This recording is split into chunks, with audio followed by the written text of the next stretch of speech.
Hey guys, how you doing? It's great, big fruit, and I'm here today with a longer video than usually, and I'll probably divide it into some 15-20 minute parts. So if I go to 20 minutes, I'm definitely gonna end it there for part one.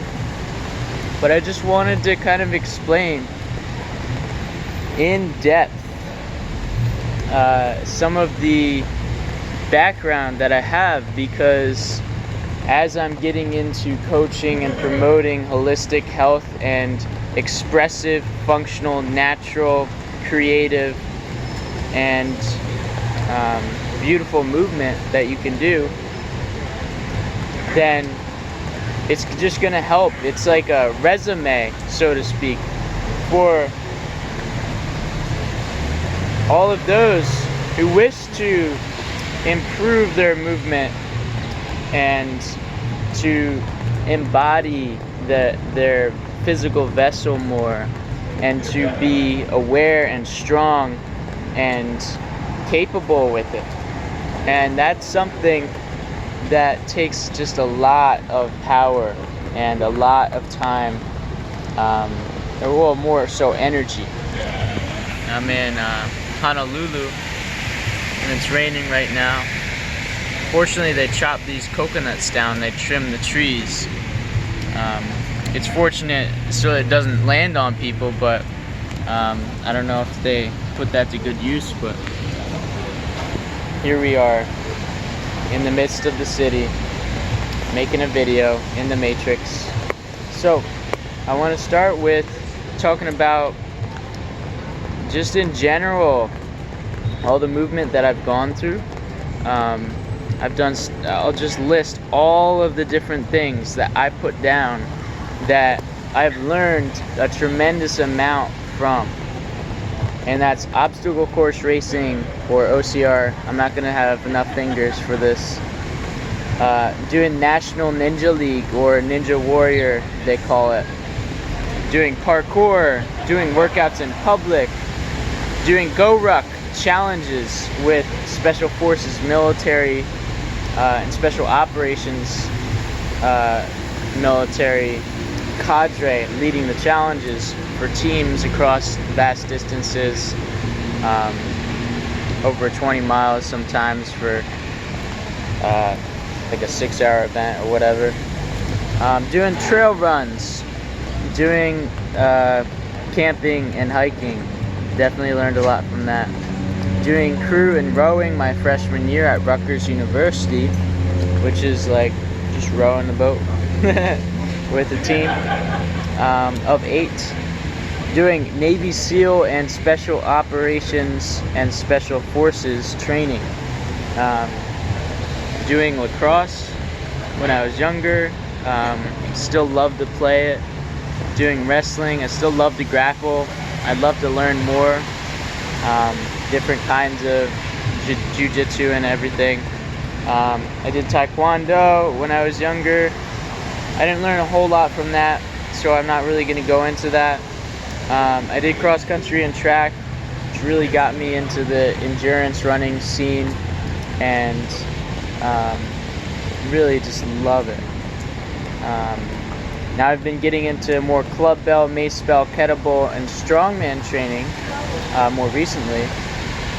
I've been doing yoga for a bit, some Tai Chi, just gently incorporating it, very basic level, but just getting that concept of flowing movement has definitely helped a lot, into like just like power flow, and like understanding and understanding my power in movement. I've been doing calisthenics for quite a while, since the beginning of high school. Really started incorporating them a lot more with my wrestling and cross-country practices, and yeah, just really love calisthenics. It's so many progressions. I'll get more into that. Just doing my expressive flow of movement, doing creating new movement, bridging a lot of these disciplines together and combining them to a kind of functional and spontaneous kind of movement practice for whatever environment I find myself in. If I'm in a chair, like, I'll still kind of move around. That's if I'm embodied, not really in here, but embodied, and I'm like, yeah, I'm feeling this, so I should correct it by movement or by stilling and relaxing other areas, maybe, by letting go of the tension therein. I've done a lot of just shaking it out. Like, I tell my clients and my friends, like, just shake it out and, like, get that tension out of there. That really helps a lot when it comes to movement as therapy. Doing dancing, just being, stilling, relaxing, breathing. So much to get into with each little thing I just said. Getting connected to nature and doing movement within nature. Looking at the discipline of MovNat, or natural movement. It's called on YouTube. If you just search MovNat, you'll find a lot of really cool videos out there on that. And then doing my fasting, doing my fruit diet, high fruit, high raw, vegan, plant-based, and as much whole foods plant-based if I ever eat stuff that's not fruit, rather than processed plant-based. And just understanding again that your body is a divine vessel of light, and you want to put the most light food, the most alkaline electric food in there as often as you can. And as you make that transition to do that, you have to realize there's a spectrum of densities of foods and everything. And I've gotten into that in previous videos. And you don't want to just change the spectrum from one extreme to the other and expect yourself to operate in that light frequency and to operate more efficiently, because you have less obstruction, you have less density within your body that is not serving you. Electricity does not travel well through, maybe I shouldn't say that. Electricity travels well through conductive things, and within the human body, I was going to say it doesn't travel well within density, but metal is kind of dense.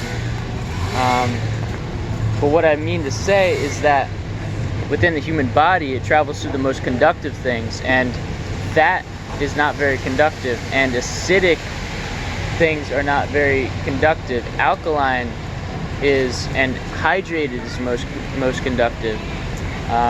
So you want that within your body. You want that kind of chemistry and physiology, which Dr. Morse talks about all the time.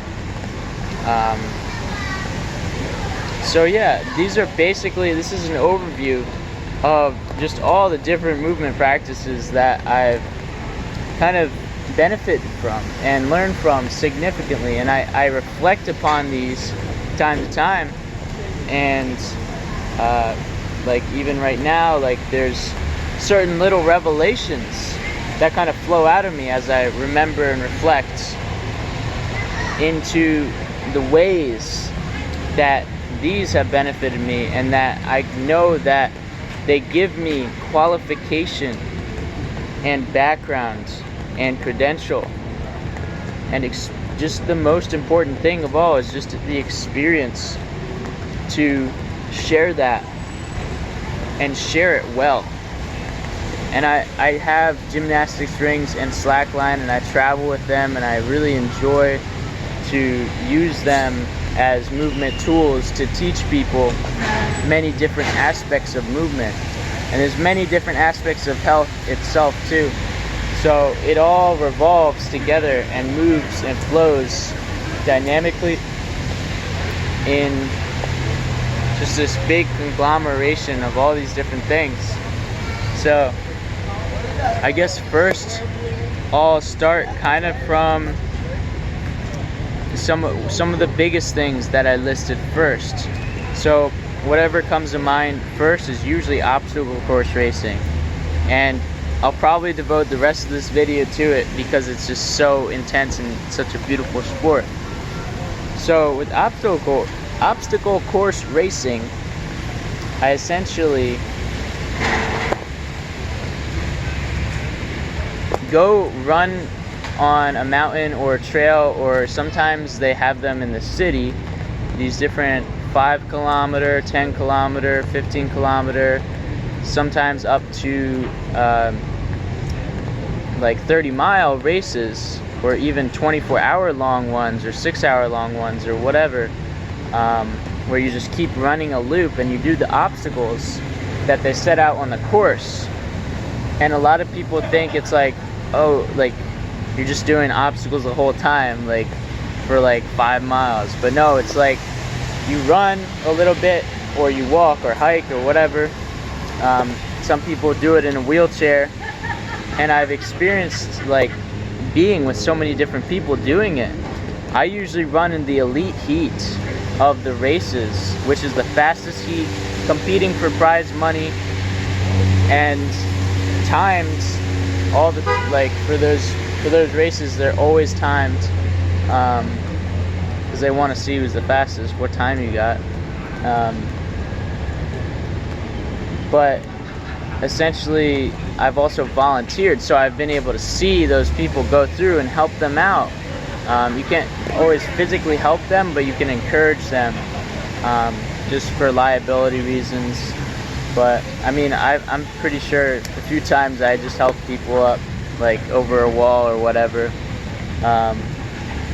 But yeah, you just wear this big shirt that says volunteer, and you go out there for 8 hours and you help people out, encourage them, or you maybe hand stuff out like medals at the finish, bananas, like also.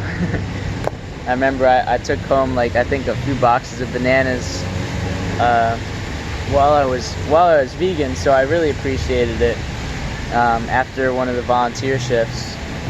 And so there's so many different kinds of obstacle course races that people don't know about it. Like, I get deep into this movement, so I get deep, the deepest I can go into like the most competitive OCR stuff. I've gone to the obstacle course racing world championships 4 times, and it would have been 5 times last year, and the full 5 years that it's been in fruition and creation, because I went the first year that it ever started in Ohio, and then it was in Ohio the next year, and then it went to Canada for 2 years, and I went there 2 years. The second year it was kind of a shit show getting there, because I drove alone in this Prius, like, I don't know, 10 hours, and then I got lost looking for the Airbnb like the night before, and it was just like, it was crazy. So I didn't get to do the main race that weekend, but I got to do like this team race, and also a Make-A-Wish Foundation race after that, which is just like a lot of business people doing it with their family and corporations and things. So yeah, I've gotten to do a lot of different kind of races, from the very easy ones like Rugged Maniac. They don't really take their stuff too seriously. They don't give any cash prizes out. It's just like, oh, here's a free future race, but only to the race that you just did next year. So you can't do it at any other location. But then there's other ones that are like, oh yeah, we'll give you like $100 for getting 3rd place or whatever, which is pretty great. And I've podiumed in a few races: the Bone Frog Challenge, the 12-miler race. I got 1st place. I believe that was 2017. That was 2017. And I also did the City Challenge race 2017 as well. I got, I think, 2nd or 3rd, and I got 2nd or 3rd in the the terrain race, New Jersey, or that might have been Maryland. Yeah, sometimes I'm not sure about all the locations because I've done like probably over 50 obstacle course races, and that would not include just I've done dozens of track meets, and I've done, I think, probably about 6, 7, or 8 go rucks, probably like 6. That seems like a reasonable number when I think about it. And the go rucks, those are kind of like obstacle course racing, kind of not. I'll go into them in a few minutes, or maybe the next video. But let me just wrap up with obstacle course racing. Is a lot of the obstacles that you get are lots of strength-based obstacles. They do have some balance-based ones, which aren't always usually that hard. But at Shale Hill Obstacle Course Race, I did the 6-hour challenge there during the winters, February.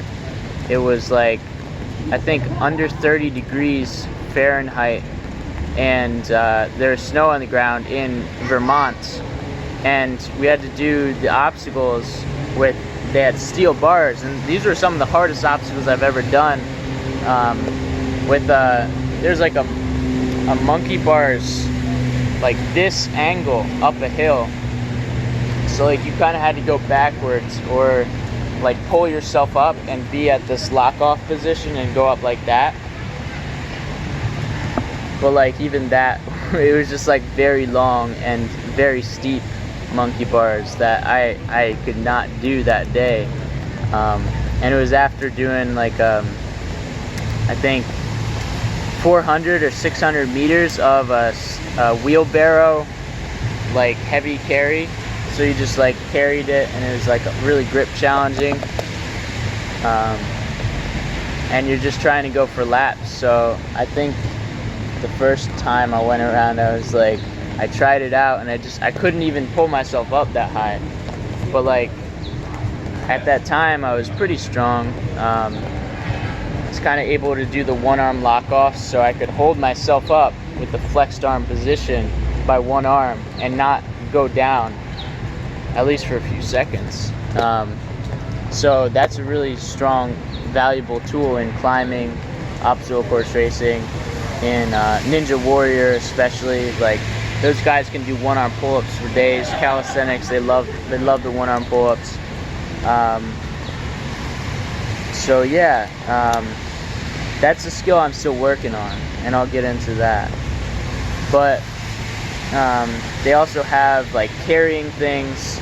So you'll carry a big Atlas stone. You'll carry like a 50-pound bag, or even 100 pounds up a big steep hill. Spartan Race, they love to torture you. So they'll give you like a hill that's like at least 200 feet elevation change, and you go up and down it, and it's like probably 60 pounds. Sometimes they give you double sandbags for the elites. I actually haven't done a race where they did that, but this is the kind of hardcore shit that I've done. So I just enjoy like doing that stuff and pushing my spiritual and mental limits and physical, kind of like Michael Arnstein. He's done a lot of ultra endurance running races and things like that. He's won quite a few. He's given back a lot to the community, the Hurt 100 here in Hawaii. He actually chops coconuts for the racers, and so he's given back a lot in that respect. So yeah, and like being fruitarian just motivates me even more to be like, I'm gonna like show some awesome stuff. I mean, I'm not fully fruitarian. I use that term loosely sometimes, but like high raw vegan, high fruit based fruitarian dude, essentially. Whole food, plant based, a little bit here and there, but it's like I'm basically there. So yeah, that's basically obstacle course racing. I've spent so many hours devoted to that, and so that's why it's one of the first things that I wanted to talk about and explain how freaking awesome it is.